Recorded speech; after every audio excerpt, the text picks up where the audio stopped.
Mike Israetel is A tier. And here's the ranking of every other YouTuber from part 1. Disagree? That's fine. Tier lists are subjective, just like what your favorite lift is. Speaking of, let's start with starting strength. Decent program for beginners.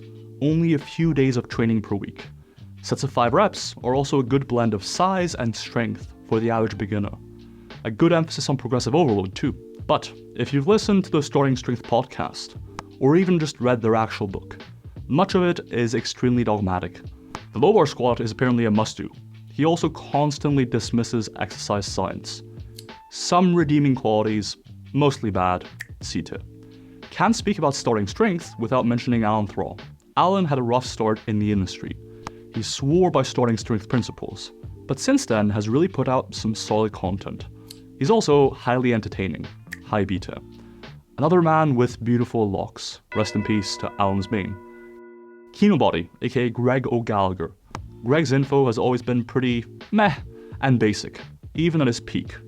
While most of his advice was decent and okay, preaching calories in, calories out, progressive overload, and the idea that you could gain muscle with just a few workouts a week, some of it was decidedly worse. Whether it's how heavily he pushed Octane Fuel, a relatively poorly formulated pre-workout, the insistence on you using intermittent fasting as a hack of sorts, or the infamous Kinobody, trademarked, Hollywood physique quiz.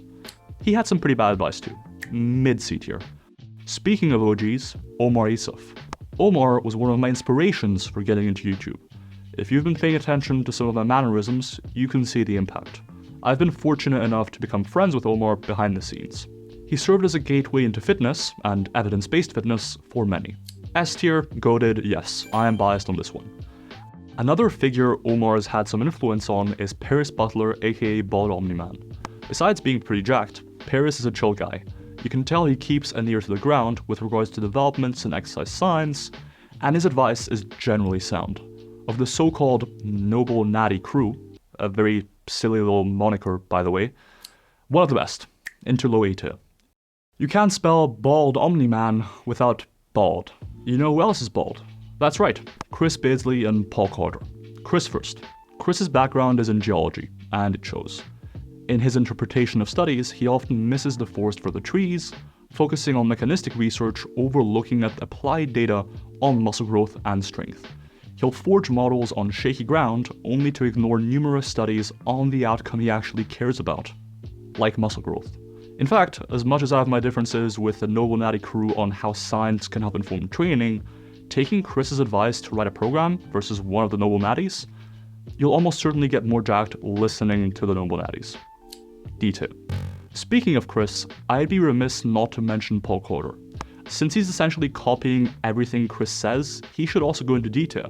His advice ranges from okay to pretty poor, much like Chris.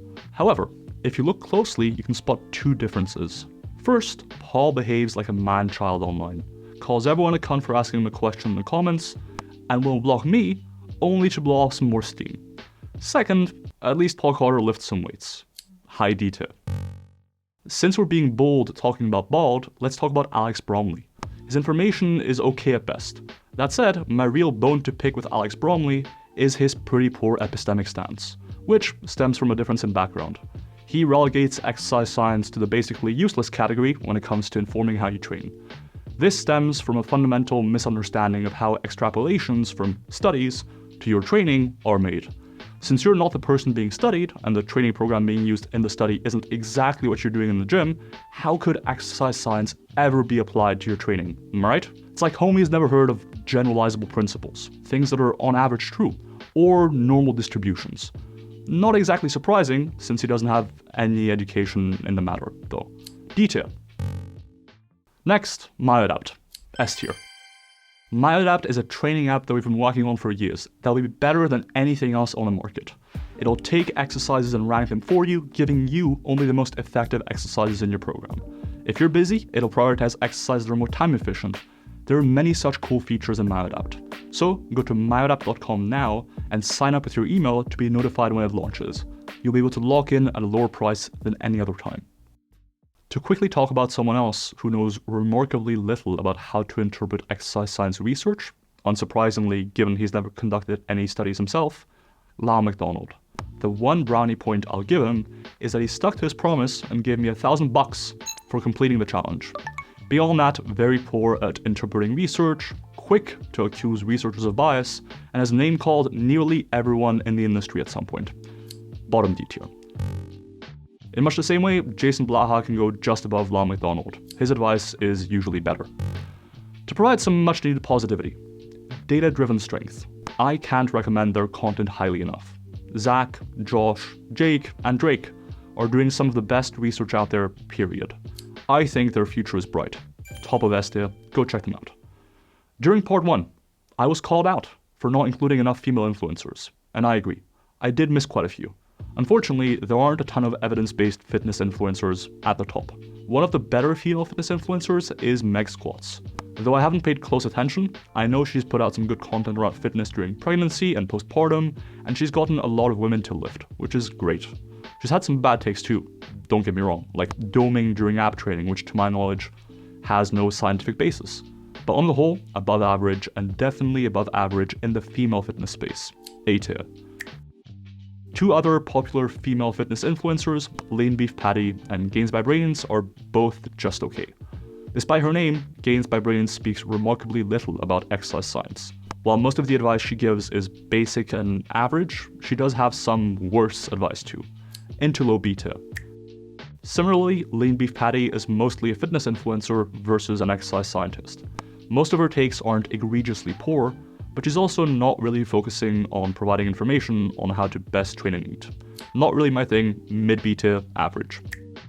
For what it's worth, if I had to think of who the male version of Lean Beef Patty would be, I'd say Sam Sulek. Not really focused on information, he's the lo-fi music equivalent of YouTube fitness, and he mostly has okay takes. Ultimately, he's just a lifter getting after it, which I respect, so he has to go into mid-beta too. In fact, for much the same reason, Tennyson goes into mid-beta. While I'm not closely following his content, he does attempt to provide some information, and has been talking more about the stretched position in recent video, which raises his rank into SS tier. That's right. Since we're talking about big influencers, let's talk about the 6'2", 260-pound freak, Bradley Martyn. He used to provide information that was just average. As the 6'2", 220 to 240-pound freak myself, I'll give Bradley Martyn a C tier. C for clout chasing. The video of him slapping kids up. My fucking ass. Damn, actually?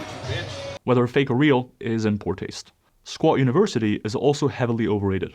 Putting aside the consistent use of reaction to clickbait content, I would strongly recommend following evidence-based physiotherapists like @NoBullshitPhysio, @Strength and Evidence Physio, or @Skeptical Physio instead for pain and injury guidance. In fact, I think his fear-mongering around pain and injury is doing more bad than good. His training advice is also pretty poor. D tier. If you want a much better source of information around pain and injury, go check out Barbell Medicine. Their information is solid. High A tier.